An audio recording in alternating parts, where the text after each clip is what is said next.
I started out about 40 years ago in school psychology, okay, realized somewhere along the way in the practice of school psychology that there was something called a family that needed to be addressed, and I couldn't deal with a kid in isolation, so I went into marriage and family studies, and from there into mental health counseling studies and so on, and gradually took, I did this through, by the way, my association with Albert Ellis in New York, who was the granddaddy of cognitive behavior psychology, and got trained in his school of thought back before it was popular, and then he went into the mainstream.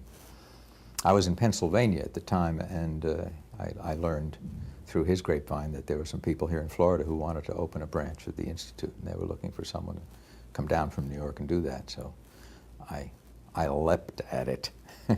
And in 1973, I came down to open the Florida's first branch of what was then called the Institute for Rational Living, Institute for Rational Emotive Therapy, since called the Ellis Institute.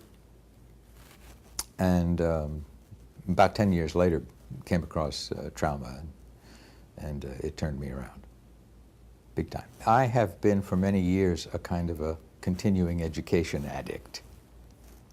It's been wonderful beyond belief, just wonderful. And the particular experience that accounts for my being in trauma was like turning a freight train 90 degrees, you know. I mean, it really turned me around, because before that, my colleagues and I in the, what is now called the cognitive behaviorist segment of the profession, were very happily doing some things that I still have a great admiration for, and that are terribly useful, but represent the tip of the iceberg, because we were very fixed on what was going on in present time, right? Because we knew absolutely and correctly that anybody who is having any distress, personal or emotional distress, has a thought process going on at that moment, right, in present time, that accounts for it, all right, or that is at least correlated with it. And that is so very addressable. So that's what we were doing. And that's what, in the main, is going on in the professional community. It's identifying errant patterns of thinking that produce errant patterns of feeling and behaving. That's the short story on the cognitive behaviorist mission. But underneath all of that errant thinking that produces the errant feeling and behaving are some crummy experiences. And as long as they remain unresolved, they are going to be feeding their toxins, so to speak, into the behavioral repertoire of anybody who's got them. And that's everybody, okay? So basically what my profession has been providing over the years is containment, basic containment, you know. You're beautiful, you are okay, you have a right to be who you are and feel the way you do. However, you've got some patterns going here that are counterproductive, so let's get a handle on them, right? And I'll help you get a handle on them. So that's containment. There's a lot of good stuff going on there, but it doesn't get to the root. In fact, most of my colleagues, and I include myself in that bag, you know, myself and all of my colleagues, were very reluctant to have our clients dig into really serious trauma in our counseling or therapy sessions. Because when you do that, people have a tendency to react, or as we say in the trade, abreact, when we get really upset. And counseling and therapy doesn't work well in that context, all right? Because when you're trying to guide or educate people, you need them to be lucid and clear-minded in those moments, you know. The counseling session was supposed to be a little sea of tranquility in which we can talk about what's going wrong in your life and how to deal with it, contain it, handle it better, and so on. But not if you're sobbing and gasping and climbing the wall, all right? So we don't want to go into that as a rule, and this whole business of being trauma aware just turns that whole concept on its head, because there's no way to deal with a trauma and resolve a trauma and take it out of the system as a contributor to people's upset if you just don't want to go there and look at it. Can't be done, all right? Well, I have to admit there are people who are trying to do it. They pump you full of drugs, but that's not the way to do it. Every presenting problem, however concrete and visible and simple and stupid, is driven by something. It's driven by something. Somebody got to that point for a reason, you know? You flip open their history and take a look and you'll see it.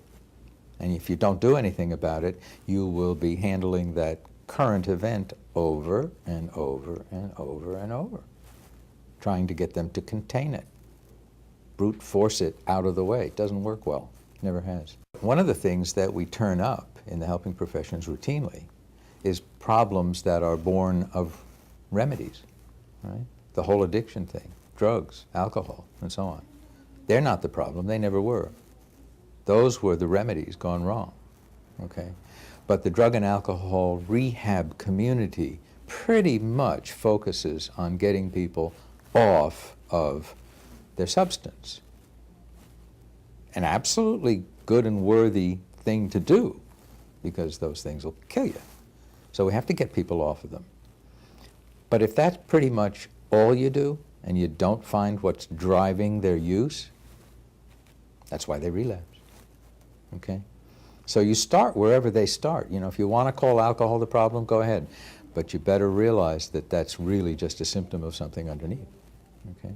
And go for it. When you really get into trauma studies, you become aware of what's at the rest of the iceberg, you know? So big change, just completely transformed my view of the problems that were being presented to me in practice.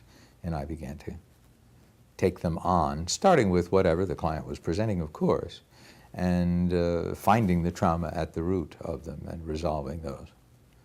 And it makes all the difference. People come back and say they don't have the problem anymore. They don't have to cope with it. They don't have to put up with it. They don't have to compensate for it. They don't need new skills. They don't have to say a mantra. They don't have to take medication. It's just gone. And that's the way we want it. The interest in the development of having a trauma-informed community, which I attribute to the good work done by Felitti in the ACE study, is the most wonderful thing I didn't expect to see in my lifetime. However, I think because of the way my profession is structured, it will probably go through a number of developmental phases, okay? And the phase that I think we're in now and or at least coming into now, and I don't know a way to avoid this, is the general sentiment that now that we have identified trauma as such an important contributor to people's miseries, and we sort of brought it out of the closet, okay, that anyone who has been traumatized needs to have a whole lot of very, very special, intelligent, caring consideration. And that looks good in print, doesn't it? But it's going to slow the process up if the service providers don't get beyond that concept, okay? It's a wonderful concept.